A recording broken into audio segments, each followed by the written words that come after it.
thanks for clicking on this video. In this track, we talked about standards, and we're joined by Tom Segal, one of CU's early supporters.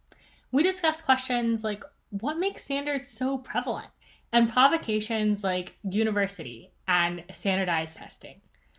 I thought this track was amazing, and I think you will too. So without further ado, enjoy the track. Hello, everyone, and welcome to The Track. The Track is a Civics Unplugged series where community members participate in meaningful discussions on topics that are too often neglected when thinking about the future. Through prompting questions and provocations, we venture together into complex but important conversations related to building the future and democracy. We understand that this work requires ongoing dialogue, but it's a journey worth trekking through.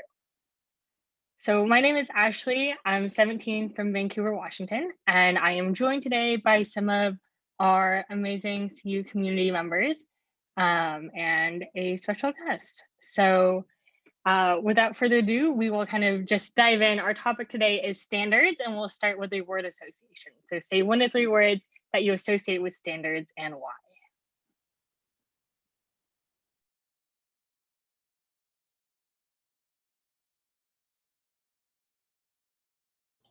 Go for it, Anna.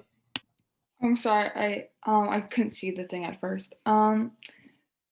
Pressure, dress codes, and expectations.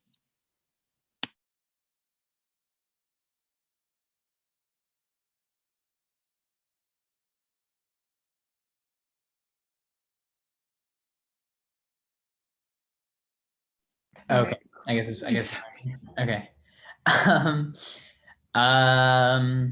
I think I would say useful and influential. I'm going to keep it broad this time.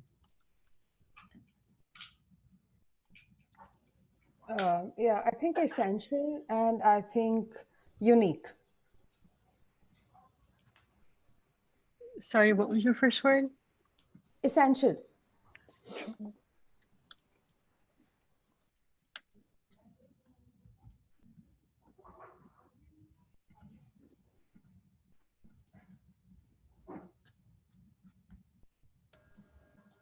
I want to say impactful and meaningful.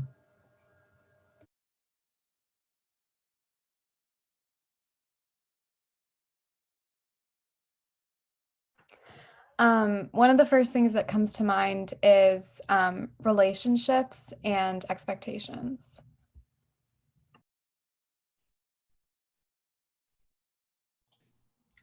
And Tom, you can give a little intro of yourself. Okay, I'm the only intro. Okay, I'm Tom. This is my second trek. Happy to be back, invited by Gary and Thanasi. And I am, I guess I'm Thanasi's hype man is what I'm doing here. And I just provide a little guidance, and I'm a very good friend of Josh's. And my 3 words are going to be, when I'm thinking of standards, I'm thinking of tangible and measurable, which I think are similar, but a little bit different, and improvement. Hey, I'm Gary, calling from New York City. I'm gonna just say often conflicting. So I'm using the definition of standards of like, almost like standards of success, basically. Cool. And my words are expectations, comparison, and impossible. Just because I feel like if you always let other people define standards for you, you'll never fully reach them. And it's just like never ending cycle. But yeah, I guess we can jump into the first question or provocation. Does anyone have a question or provocation?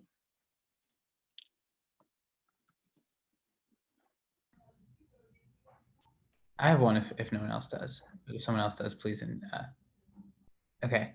I think the first question is why are standards so prevalent in our society?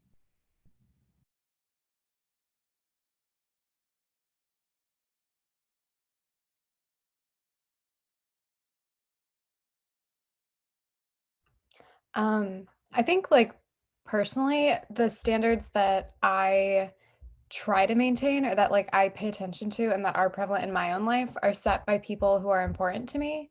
And so like fulfilling those standards would be like maintaining or like being like a positive part of that type of relationship. So like if a teacher that or like an educator who I would respect set the standard that like I perform some way in their class or I study somehow for their test, meeting that standard would mean that like I'm fulfilling that part of the relationship, which is important to me.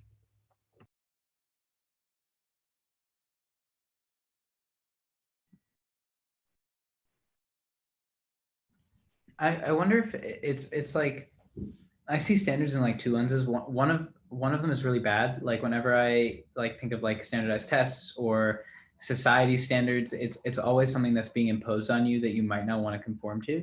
And then the other bucket is like how Noor sees them of like if someone you respect or you like sets a relationship standard that you want to meet just because you respect them and like you want to honor them as a person.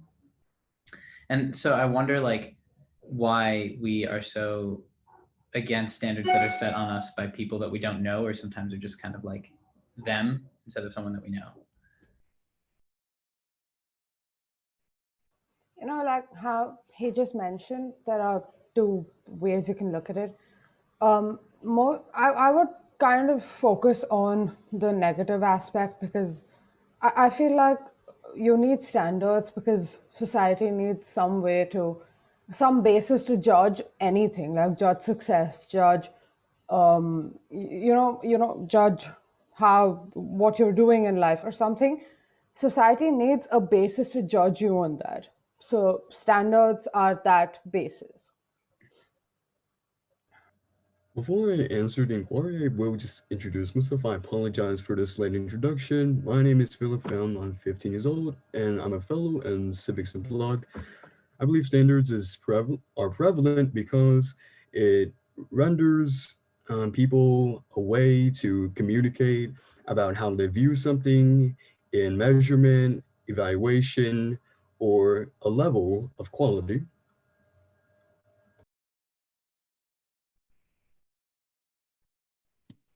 This topic is really interesting because I came at it from a totally different angle than everyone else. I was thinking like dress codes. I'm thinking of like societal standards upon people, like stereotypes, and like how you expect people to act, while what others are thinking is like standards of excellence, or like standards that an organization has to reach or in a relationship. So it's interesting that this is a totally like different.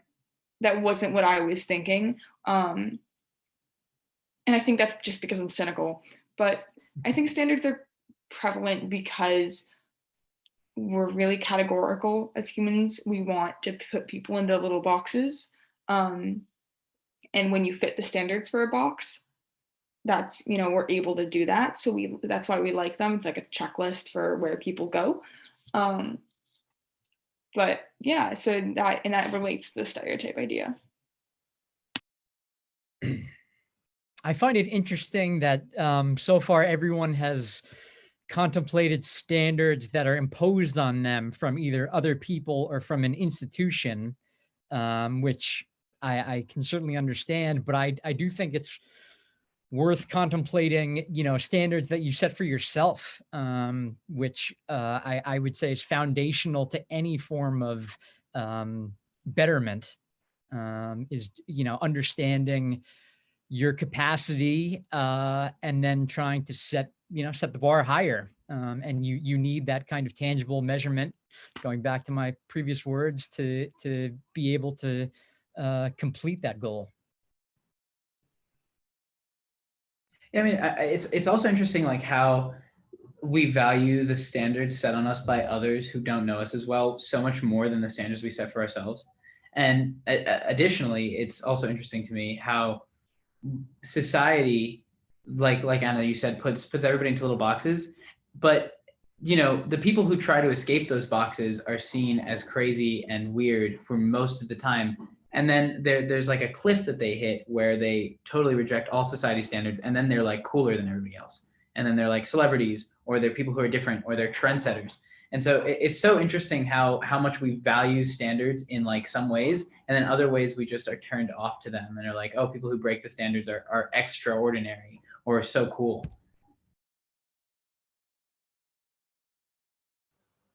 I mean, I don't know if this is true, but the standards that you put on yourself also some way, I mean, they are also associated and influenced by society, in some way, not essentially have to be direct, but I feel like the world we live in today, I think almost everything is influenced and associated with the community you live in, or the society you live in, or what kind of upbringing you've had.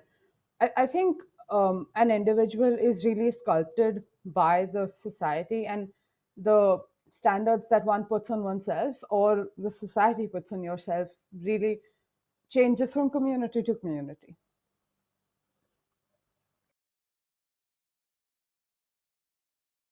And on that note too, I think like the standards that you choose to follow, whether they're like ones you set for yourself or ones that other people set for you, I guess like personally, it's that sense of like wanting the validation of saying that I fulfilled XYZ standard. So like if I think of it in terms of like standardized testing, like I know I had friends who like worked super hard to like get a certain score because in the eyes of like whatever institution, like you have fulfilled or like exceeded the standard, and that to them was like the validation that they were looking for. So I'm almost wondering like what validation I look for in the standards that, and how they relate to like the standards that I value, either that I put on myself or that other people put.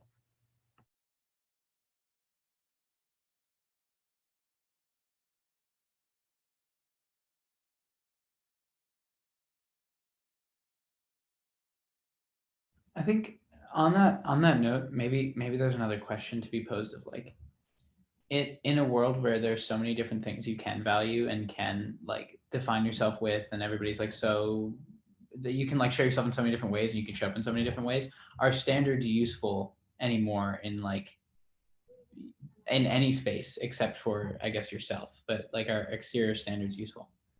I don't know if that question makes total sense, but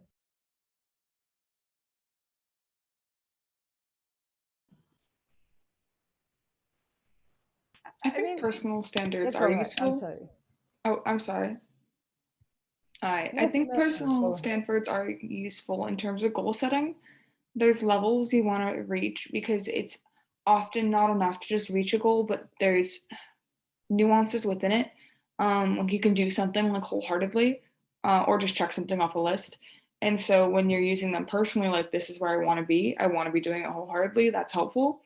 But when it's standards imposed upon you, it's certainly not helpful. I mean, like with the dress code example, that there's clear evidence on how that standard is sexist and discriminatory. But on a more societal level, it's really not helpful to have and not useful to have these kinds of standards placed upon people because it deals damage to the idea of meritocracy. If we expect people to be in certain places, then they can't move from that position.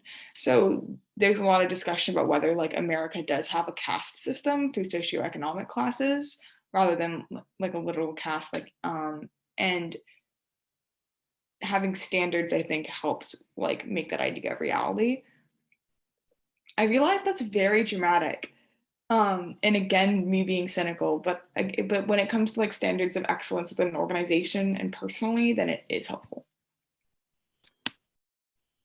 To the point about the dress code as a standard, this is an interesting example of something where I'm curious if the problem is that a dress code exists or that it's just poorly executed. That the dress codes that are in place are just stupid and they should be, done differently. To a degree, there should be, it's probably would be a problem if people just walked into school naked, for a variety of reasons.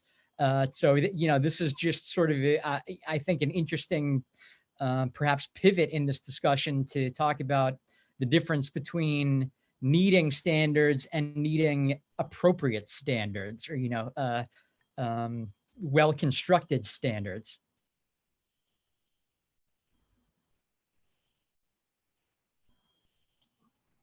Yeah.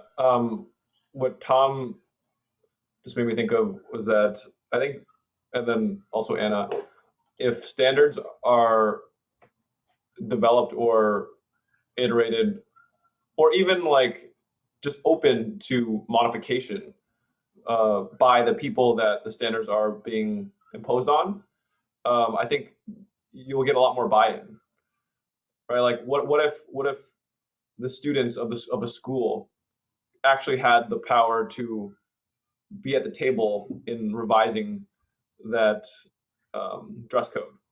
I think there would be a lot more buy-in, right? Because they'd be like, okay, I don't know, my human value, right, is like embedded in this code, right? Because I had a chance to weigh in. I don't know. There certainly needs or should be representation in creating any kind of institutional standard. That is for sure. Because a standard is meant to be some way of templating some sort of communication between a lot of people. It's different, everyone's, to the earlier point, standards depend so much on culture, and these days we have so many different cultures that to sort of impose a standard on multi-cultures requires that kind of input. I think like people are more prone to pick up something and follow it if they are part of the decision-making process. If they're given representation, and if they're given the chance to say that, look, this might work for me or this might not work for me. If you impose something on anyone, just for example, having controlling parents is one of the worst things that can happen to children. But if your parent gives you the space to grow and communicate with them, I think that would give you much more scope of improvement and growth. With respect to like the employment sectors and business terms, I suppose standards can be useful for employers to have an arrange and explicit information about what products they're looking forward to selling and who they would want to hire in their specific business or corporation. It's also interesting how many like third order and second order effects that imposing standards has. Like take like standardized testing, right? Like the mental health effects and the social effects and the like Anna said, the classes that we set up based on like what your SAT score is.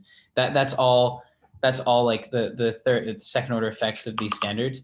And I wonder if it's more of also like not just buy-in, but maybe we just value the wrong things, or we're a little bit behind in what we value when it comes to like, I don't want to, like what you said, Philip, about job placement. Like, why are we still asking for, why is it the standard to ask for references? What are you going to learn from like some random person on someone's resume?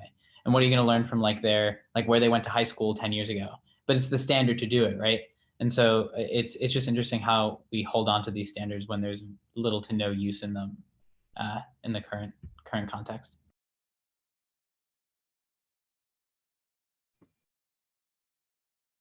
Standardized testing is particularly one I would be interested in hearing from the rest of the group about, in terms of the dynamic of, should it exist and is it just done poorly, or what do you think could be done better about the current approach to standardized testing? I mean, the reason for standardized testing seems to be very directly correlated to just college acceptance. I don't think there's really any other reason for the SATs to exist. So what, from your perspective, what should colleges be looking for in standardized testing? Okay, so I come from India, and the way our testing works is just to put this in context for you guys, our testing per se does not exist. We have two government exams that we have to give in our 10th grade and our 12th grade. Now, the 10th grade helps you in the 11th and 12th grade, and the 12th grade helps you for universities.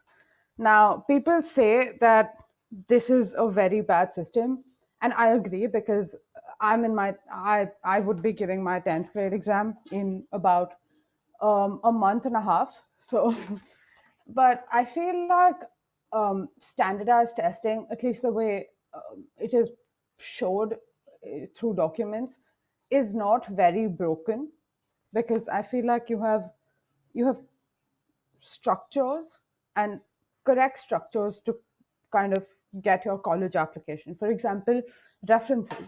References really help the college board to understand the kind of person you are, and whether or not you've worked with people before, and how you've worked with them, and are you an asset to the team or not. But for that matter, your examination score wouldn't give you that. And I think, excuse me, and I think that exposure is really necessary.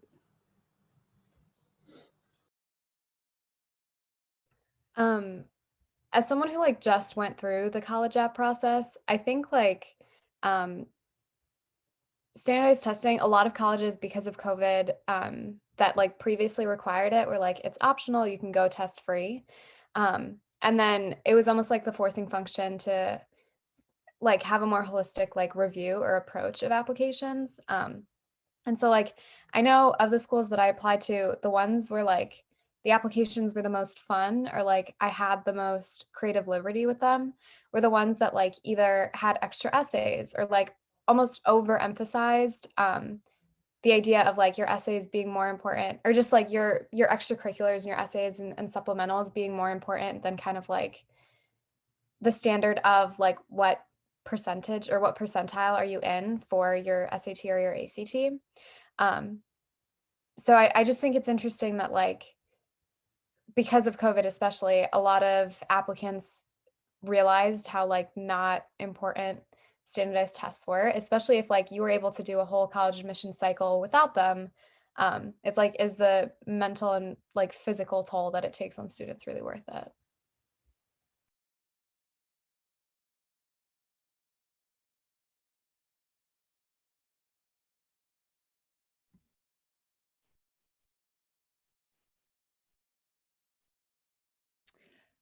I think so much of the discussion around standardized testing focuses on the negative, as it should, because I think it's handled very poorly certainly across the United States, and I'm sure globally as well, just in terms of who actually is getting access to proper preparation, and certainly even the formatting of the questions themselves being more culturally relevant for different people.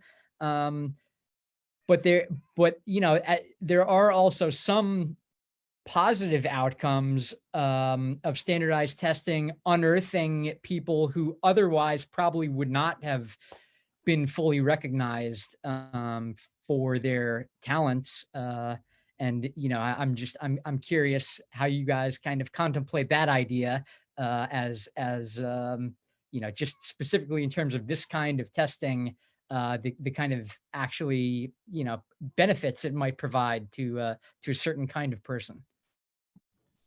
I think it's very interesting when like looking at a holistic student or a holistic person. Like I don't think we should abolish standardized testing by any means, but I think that it should be devalued. Because up until very recently, it was literally your SAT and GPA, and then the extracurriculars were how you separated yourself from other applicants, or at least that's how I understood it. But in a time when like job markets they want people who are like creative and can do like 10 things and have the 6 years of experience from high school, the SAT is not gonna measure that. And so I think there can be other standards and measurements inputted into the way we calculate how like worthy a person is of acceptance or how great of a hire they'd be, right? Like Noor said, the essays is a great thing. like you can express yourself in so many different ways. One college application I remember was like asking me what my favorite food was and like 3 words I described myself. And I laughed at it when I was applying, but 2 years down the line, I was like, oh, wow, that was actually the way I would probably have done it if I was an admissions officer too. So. And just to, I feel like I'm jumping in a lot here, but to kind of piggyback on that, a lot of the change that's kind of going on with that college acceptance process right now is because we can measure these kind of extracurriculars, or we can capture this information where previously we couldn't, and if you're applying to college in the 1980s, it's not like you have some, digital portfolio you can share with the university that they can easily digest, especially when you're talking about reviewing thousands of applicants. So something like a standardized test was, it's really a tool for efficiency more than anything. I think everyone would recognize that it's flawed and very surface level, but it's really just a matter of process. And again, I think we're just reaching a point with technology where we don't really need this kind of measurement because we have better measurements. That makes so much sense, because giving a test or giving a standardized test or giving an exam does not really showcase anything for that matter. It just showcases how much you can remember. It does not even showcase how much you can understand. And I think, like Tom mentioned, in the 1980s, this would be really, necessary, because you would have to, kind of remember everything. But right now, you don't really need to remember anything. You have the internet, you have your phone, you have so many other means to learn and get that information that you do not actually need to remember it. And I think that is the aspect that needs to be changed.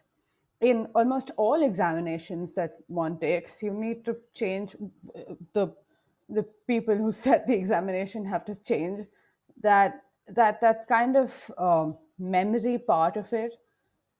Now, I mean, things is, it's not that it's not easy that I said it and it's done, but the fact is that the entire examination cycle is based on memorization. The more you remember, the better marks you would get. It's not about the fact that if you can understand what your textbook is saying or what your teacher is saying. It's more based on whether or not you can rote learn, to put it in one word.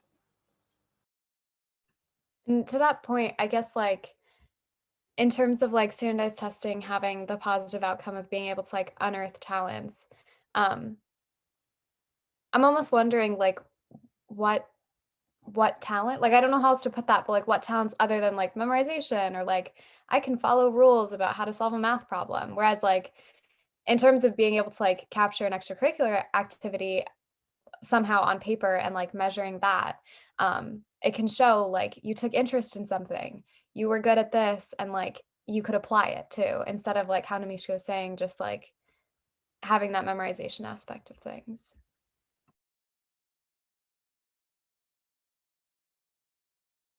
Oh, go for it. Sorry, that keeps happening. So I go to a school, they're a small private school, and we don't have AP classes. We have what are called intensives, so we don't have AP exams. And last year, due to COVID, they canceled all standardized testing, and they're considering doing that every year following, even if the pandemic gets better and we're not online, just because they saw that kids were able to be creative, they were able to apply themselves, they were actually more motivated in these final projects rather than exams. I find that really interesting, as we're seeing the way that we do everything has been shifted due to COVID, and some of these things are going to stick. And that's, it's a really cool thing to see. So I don't have an opinion on standardized testing. I just think I just know what my school has done. And also I can say that although we don't have AP exams, kids at my school still get into good colleges and the colleges they want to get into. So I think that's kind of just a precedent for there not being a huge necessity for these kinds of tests just to get into schools.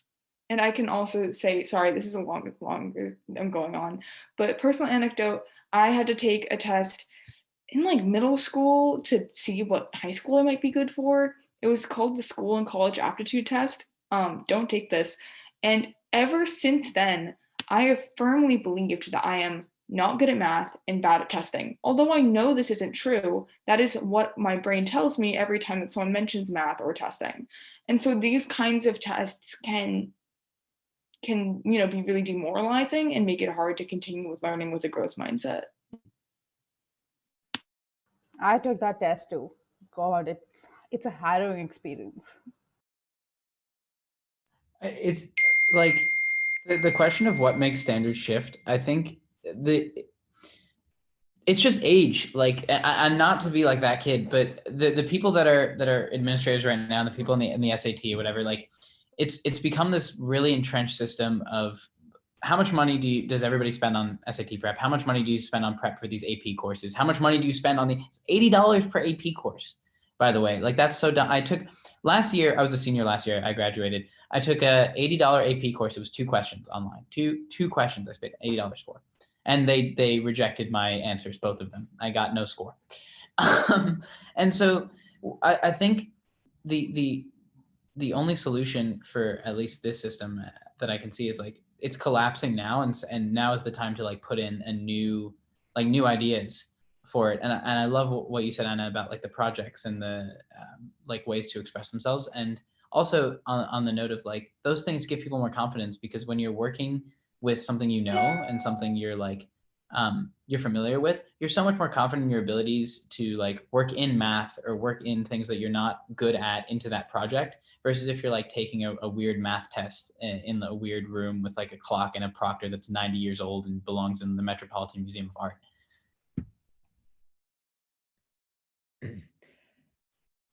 And math in particular is a subject that we just don't really need to be standardized testing for, because of that whole testing format. It's very easy to capture, mastery of math in a classroom. This does not have to be in some 90-minute sit-down setting. Like that's, in fact, a lot of the math standardized testing, you're not really testing math, you're testing the ability to not be confused by the phrasing of the question. That's half the time you get something wrong, it's because they are trying to trick you and see how thoroughly you're paying attention to the wording. It's not really about understanding the mathematical principles.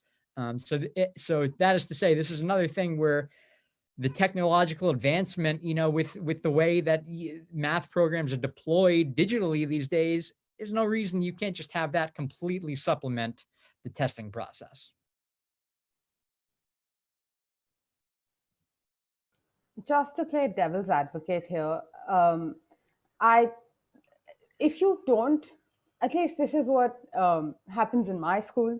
I too go to a private school, but at least this is what happens in my school and the people close to me. If you don't put marks on something, we tend to not do it well. I don't know. Is it just that I come from a very narrow-minded community, or is it that if you don't validate my my project by giving me X grade, say A grade or B grade, I tend to not do it with that much fervor and that much passion, or not do it well, I think I think I still am definitely the student where like, if I know that something is not graded or it's not holding weight in like my final GPA, like it's not even that I'm not going to do it well, it's just that I'm not doing it, because like in my mind that's taking time away from something that like I didn't even want to do in the first place. Like I could be putting forward toward like a project or just like self-care or doing something for myself. And I almost wonder if like, I know last year when AP tests first went online, a lot of people were like, oh my gosh, like as a joke, I'm just gonna write like a TikTok saying or like something really stupid, just like because they were just essays. So that's what they were gonna do. And so I think like just sheer numbers, like a lot of people doing something creates either a trend that could turn into a standard or a standard itself. So I'm wondering if it's just like power in numbers, and like if enough people are convinced in something because they've had the chance to frame the standard themselves, the standard itself is either like more likely to be created or shifted.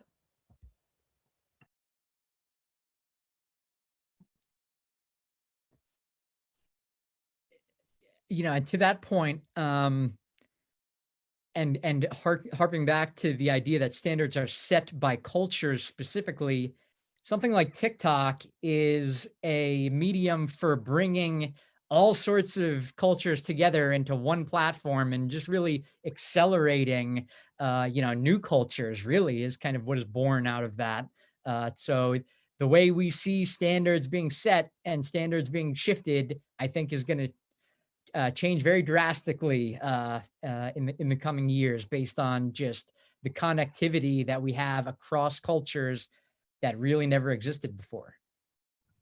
Yeah, and to piggyback off that, it's like this idea of pluralistic ignorance, where before, like in the 80s, right, probably everybody was like, okay, this grade thing is stupid and it doesn't really represent me, but there's nothing else, and I'm not getting any outside, like I don't have any outside inspiration. I don't know what else there even could be. So I guess I'll just go along with it. And then you assume that everybody else is also just going along with it and you're the odd one out. But I think now with TikTok and social media, people are starting to realize that they're not in the minority, saying that these things are like not representative of them, and not being able to like, they're realizing that most of their friends feel the same way, and most of people across the country and the world feel the same way.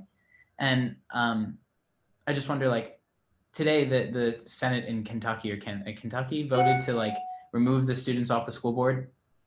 And so I wonder how, in a world where like this, we talk about all this representation, and in a world where the students are the ones that are having these new ideas, how do we get the standards to shift when we have no say in what the standards are, or very little say? I suppose that one of the ways that standards can alter is the public influence that may be exerted on a particular individual or group. For example, if someone is making a living off of social media, they may alter their content to what the public may prefer. And another example may be in the world history AP exam that I'm taking by the state of Texas. And prior to like the pandemic, there used to be a time where there was 10 documents a student could reference or be rendered with on the AP World History exam. But then teachers started to feel as if 10 documents were excessive and too much, so they had lowered it to 7. So I believe, yes, public influence around everyone can alter what standards people may set for themselves and others.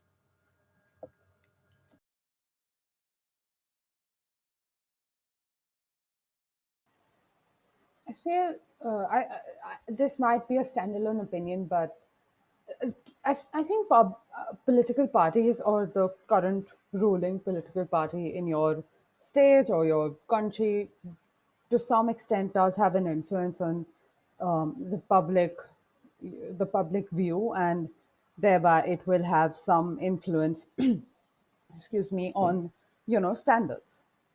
And I think I think having any political party will have some change, some social change would be necessary to kind of um, accommodate that political party's views too.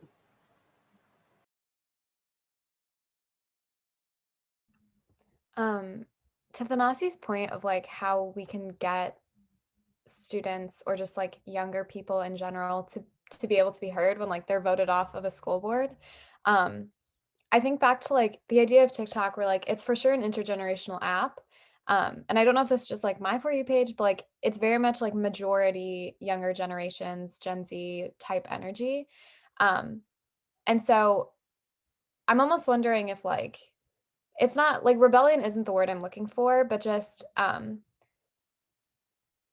guess like rebellion through like expression, where like if you were able to make it clear that this is something like you don't like it, I think it's not even public opinion at that point. It's just like if kids aren't going to do it and you can't make them do it, like you're not, no one's winning, because like you're spending money on like like administering a test, for example, that kids aren't going to spend the money to take. So it's almost like no one wins if no one's able to embrace either younger people or whoever has like the minority voice.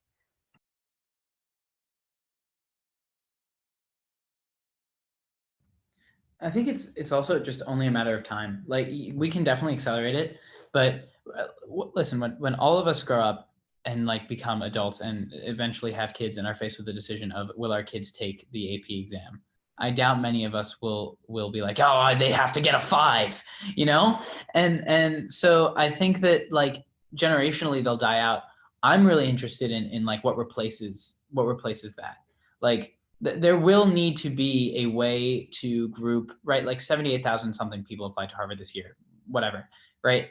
That's so many human beings, and there needs to be a way to evaluate all of them in a standardized way to accept them into a college or university, right? And whether or not there should be the idea of universities in 20 years is a different conversation. But like, I'm very interested in like what the next step of standardized evaluation is and what it looks like and how I can invest in it and make a lot of money.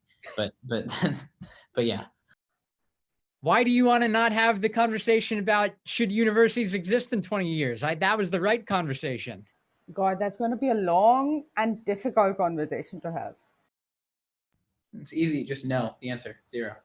But I'm up for it. Maybe we should have a check on universities. In 20 years, everyone is just going to be applying to the Civics Unplugged Fellowship. There's not going to be a university.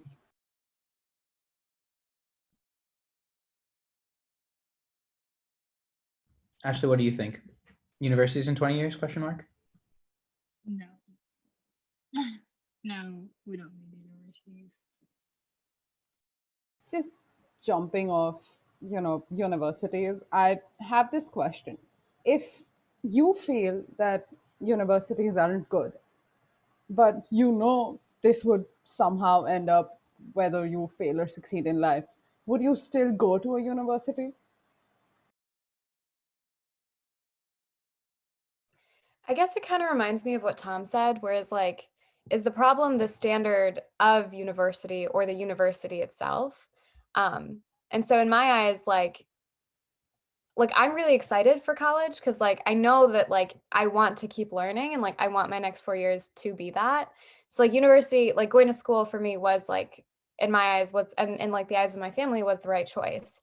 But like that isn't universal to everyone else. And so for sure, like I think it's like changing the standard of like, what are you trying to get accomplished in the next like phase of your life, I guess. And if school is the right way to get there, then like do it. And if it's not, don't do it. Like I think like for me, it comes down to that.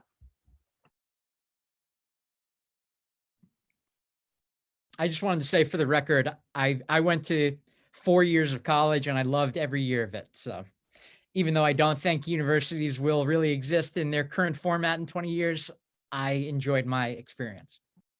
Yeah, I agree with Ashley. I think university is probably executed poorly. When all of these like universities were first being established, they were being established so they could center academics and push society forward. Like the whole point was to do groundbreaking research and do all this. And then we've ended in the system where there are thousands of universities that perpetuate just like an economic bubble, right? And so obviously, I think that the future of universities are a lot more like 2-year programs that are specialized in what you want to study and a lot more exploratory and a lot more like self-led and a lot cheaper. I also think that we are going to start evaluating people just society-wise, like not based on where they went to college, but like what they're doing in life and what they've done. Like that's cool. Because I think like less people are going to think, oh my God, high SAT score, and more people are going to think, oh my God, look at this cool research or look at this cool thing that they've built or whatever. Just to base off what he said, I want to know. So I haven't ever gone to public schools. I've always been going to private schools. Does it really change the way you study? Does private schooling and public schooling really change the way you study something? Because at least in India, the curriculum in public schools and private schools both remain same. And the textbooks that you use, the stuff that you learn, everything remains same. Just the only thing that changes is the place where you are, and the community that you are with, and the teachers, obviously. I want to know if that really changes the way you study, or the person that you come out of college or out of school. I went to private school for 2 years, and I think like the only difference between that and public school was like the private school I went to was competitive regardless of who you surrounded yourself with. And when I got to public school, I think one of the things I realized is like it's competitive if I surround myself with people who also make it competitive. So I don't know that like I think for sure like obviously the environment you're in changes who you become, but at least for me in terms of like in relation to college apps and just bigger picture stuff, um, private school was a lot more of a bubble in that lens because like it was so small that like you were interacting with the same 19 to 20 people every single day, regardless of whether or not you wanted to. Yeah, I went to middle school with a grade of like 40 kids, and then I went to high school with a grade of 1,000. And so my high school, like, it's a lot more depending on where you go. Like if you go to a private school where you pay like for Dalton in New York City, right? 72,000 US a year for high school for 4 years. And you get like counseling, there's 70 kids, you get hands-on, and then you also get an ego the size of the Empire State Building. But like the difference there is yes, the community, but also just the resources and the amount of attention that's put in your personal success. And like in public high schools, at least in New York City, you don't get that individualized attention. And it's your game to win or lose. When you're in a private school, there's a lot more hands-on, and it's not easier because definitely more competitive, but there's a lot more people that are invested in your success versus in public school couldn't care less whether you go to college, whether you go to community college or Harvard, like they really don't care.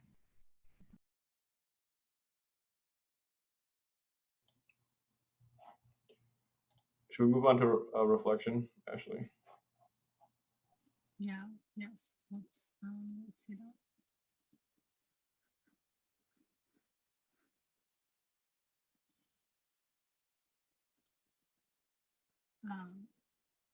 Would anyone like to go?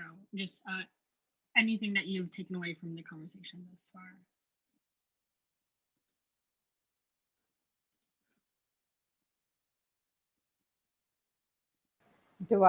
Is this wait, order? let me, sorry.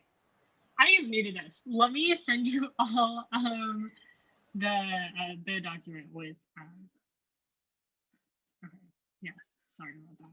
Okay, I am dropping the link in the chat. This is notes. You can kind of look through it and see what people have said.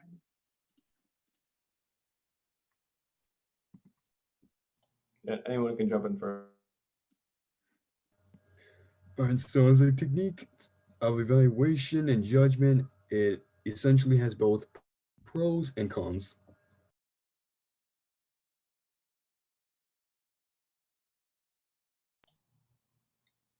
Yeah, I also appreciated, especially Tom's perspective, just emphasizing that there's a kind of a reason why they standardized tests exist the way that they do. If we had more time, I would love to just think more about or talk more about maybe another time, like what was there before SATs and ACTs, because you can imagine that, you know, I mean, we complain about people bribing like athletic coaches today, but like how much worse was it back then? I'm sure it was way worse, right? Well, the answer back then, there weren't standards. It was just how rich and white are you, and can you get into the school? Yeah. It's so interesting because it like the SATs did equalize it for a little bit, but then we went right back to like, if you could pay more money for SAT prep classes, it looks like you're doing better on the SAT, which means you look like you're going to a better college. So I didn't think of that before. That's so interesting.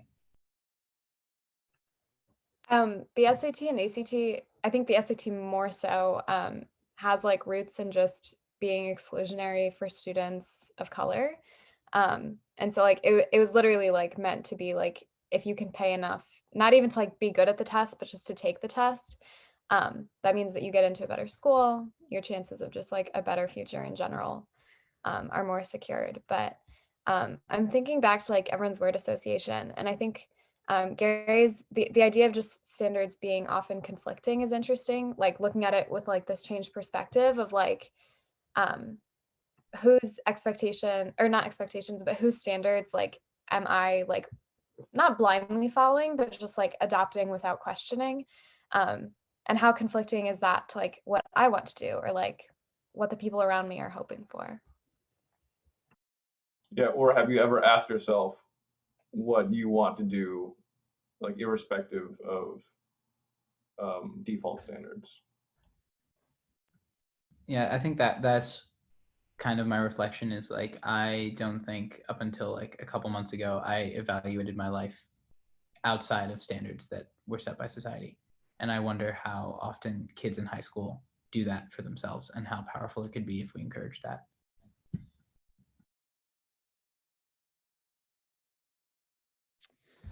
My reflection is just thinking about this idea of how much technology is not only changing standards, but the way it's evolving standards. It seems like that's kind of seeped into each one of the topics that we broke through tonight. And I just haven't really kind of pieced that together as concretely in my mind until this evening. I think my reflection, I just realized that schools are based on, I mean, schools exclude the people who are really smart, like really high IQ kind of people, and the people who are really, really not smart. You know, I didn't want to say dumb, that's why I said not smart, but, um, and I think standards per se really equalize society and stabilize society. And I think if, like previously mentioned by a lot of people, standards will exist. It's just that these standards will change. But there is no question of whether standards will exist or not. Of course, it will exist. It's just that the standards that we see today will not remain because, like previously mentioned, they're broken.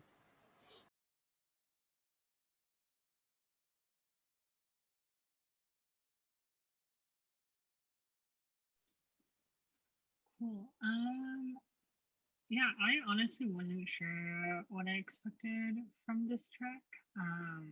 But I think something that I found really interesting was that, like you can't really expect current standards to shift until you give people an alternative of what like future standards should be. And I guess when it comes to standardized testing, it's like where everyone's at is like, oh yeah, like the next thing should be like project-based learning and like mastery-based learning.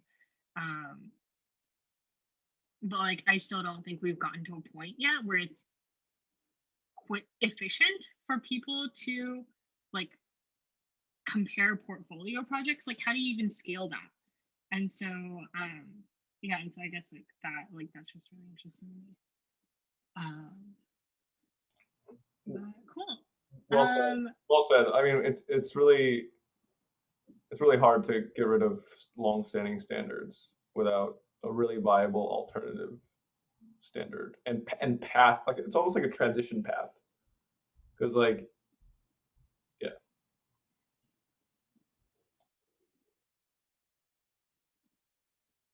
Awesome. Well, cool. Philip, I know it was your first track. What were your thoughts on the track overall? I suppose it's very intriguing to be here. I've actually watched some previous tracks posted on Civics Unplugged YouTube channel, so it is pretty extraordinary to actually be up here now.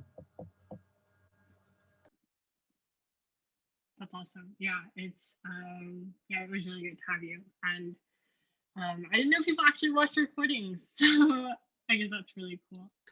You got to be confident. We are famous. We just don't know. Yes, this track is gonna go viral, y'all.